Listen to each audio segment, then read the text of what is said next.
Today, I'm going to flip my hot compost pile so we can get that temperature back up. I'm Amanda, the ever hopeful gardener. Come with me while we flip the compost. My husband and I built this compost structure a little over a year ago. We chose removable slats for the front of each bay because it helps keep our dogs out.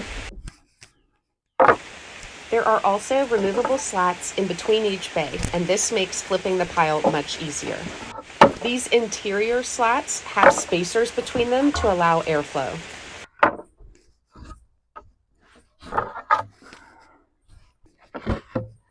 I did not need to remove the slats in the front of the middle bay, but for the filming purposes, I chose to do so.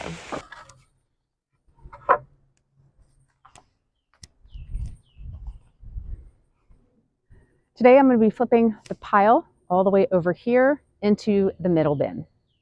The reason I'm flipping the pile is because it has cooled down out of the thermophilic temperature range, and I want to get it heated back up. We have a bunch of spent pulled plants from the garden, and today we're going to flip the pile, which will add air. We're going to add water as we go. We'll be adding sources of nitrogen as we go, as the pile is a bit carbon heavy with all the wood chips. I like to use a pitchfork that has lots of tines that are small spaced.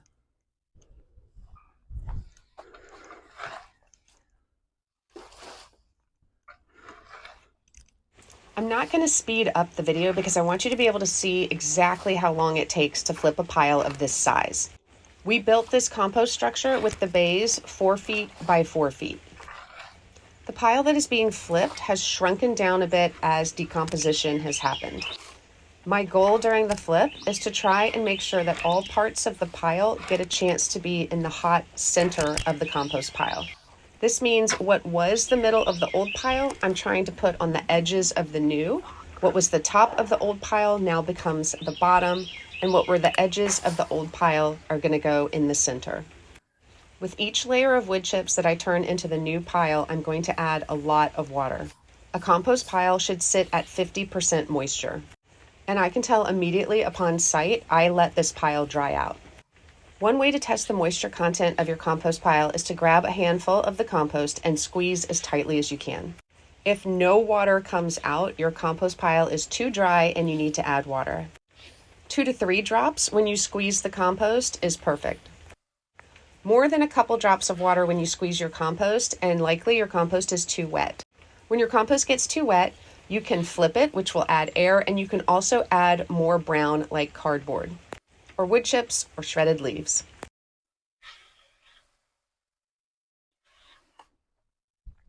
I'm adding some spent floured onion tops as a green nitrogen source.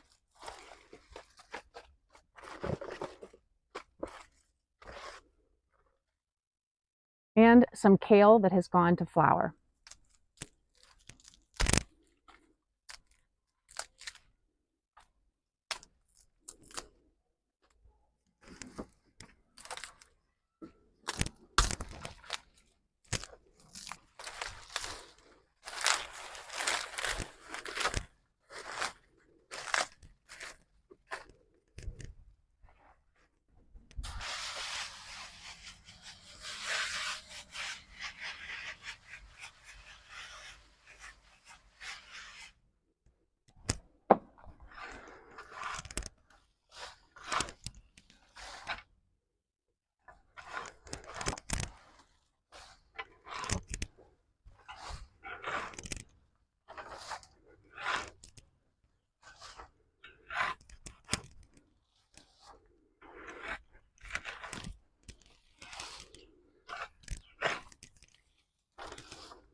I can tell this pile is so dry.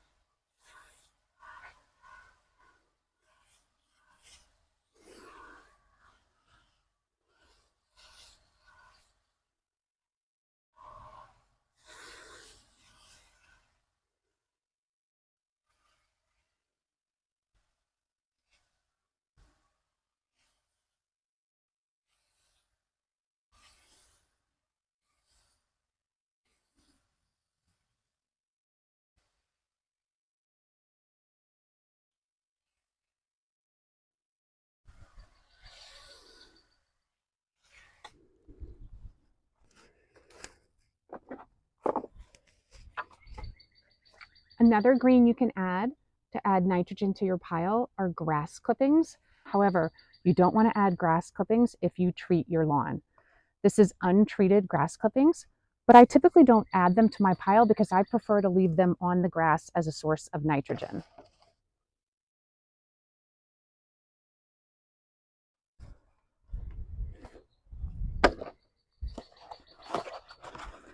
You can also add cardboard to your compost pile. However, this is a source of brown, of carbon.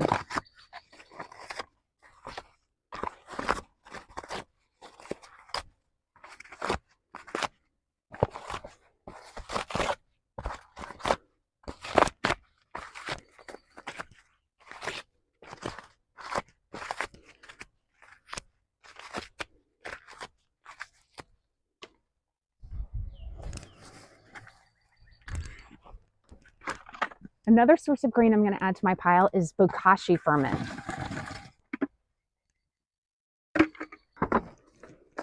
Bokashi ferment is a method in which you can take all of your kitchen scraps, even meat, dairy, cooked foods, bones, and ferment them before adding them to your compost pile. The fermentation process involves using something called bokashi bran, which is microbe inoculated bran. The microbes are anaerobic, which means they function without oxygen. I purchased the brand that I use in my bokashi ferments. I have purchased bokashi bran made from spent beer grain and also from rice hulls. I have found that adding bokashi ferment to my hot compost piles really helps get the temperature of the pile up very quickly.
This particular bokashi bucket has one that it has a bottom bucket that the bokashi bucket can drain into.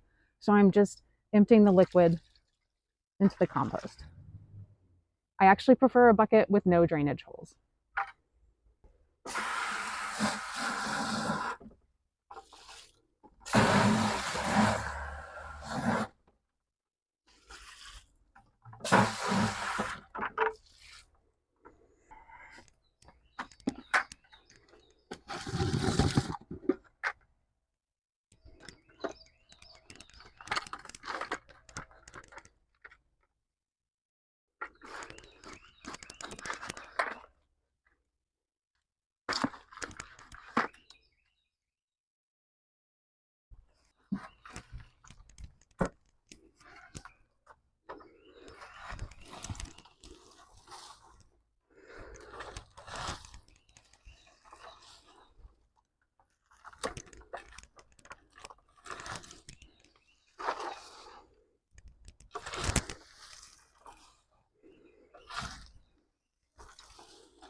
I recently set some pill bug traps in my raised beds, and now I'm going to add the pill bugs to the compost pile because they love to eat decomposing material.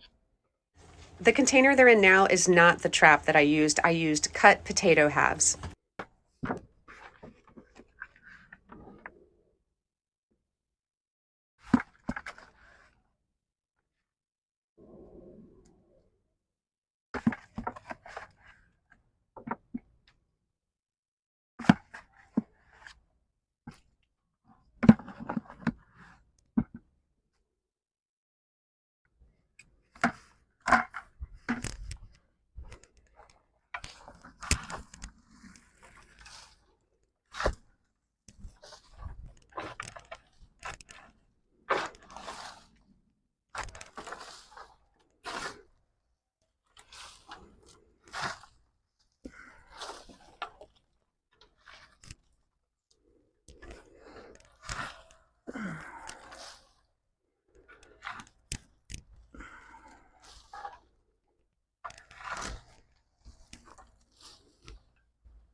right, I feel like I have run out of greens before finishing this flip.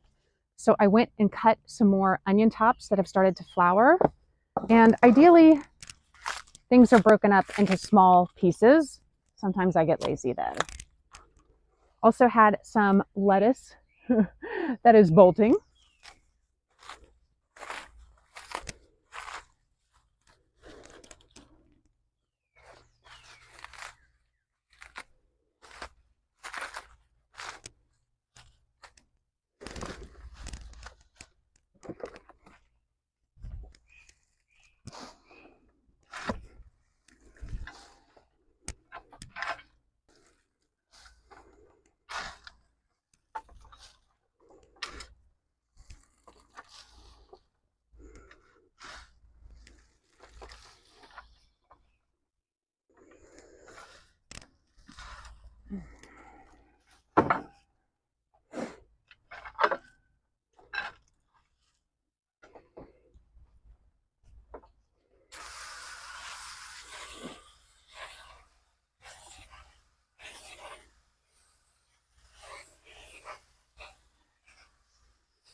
And I did go collect some more grass clippings. I don't have a way to bag my clippings, so I have to hand pick them up from the grass.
All right, the pile is completely flipped out of this bin and into bay 2.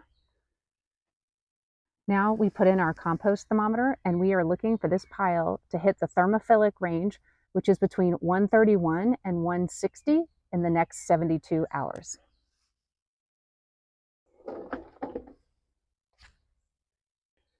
I like to turn my compost piles every time they drop below that thermophilic range, meaning when they get below 131, but that doesn't always happen, so I like to aim for once it drops below 120. Today it had been way long since I had last flipped the pile. It was probably down to 90.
Compost piles need 4 things to heat up: air, water, a source of carbon, which we call browns, and a source of nitrogen, which we call greens. The browns and the greens, the carbon and the nitrogen, Should be balanced. I like to aim for 2/3 brown materials such as wood chips, shredded leaves, cardboard, and 1/3 green material such as untreated grass clippings, used coffee grounds, kitchen scraps, garden clippings, or a bokashi ferment. And I can guarantee you this, your pile always needs more water than you think it does, especially if it's brown heavy.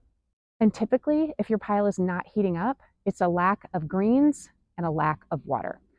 So if you're trying to get your pile hot, try flipping it because that's going to add water, and add more greens if you can. And remember, the way to know if your pile has the proper amount of moisture is if you grab a handful of it and squeeze as hard as you can. A couple drops, perfect. No water, your pile is dry, add some. And a lot more than a couple drops and your pile is too wet, and you're going to want to flip it and add some more browns. Starting temperature immediately after the flip is 75 degrees Fahrenheit.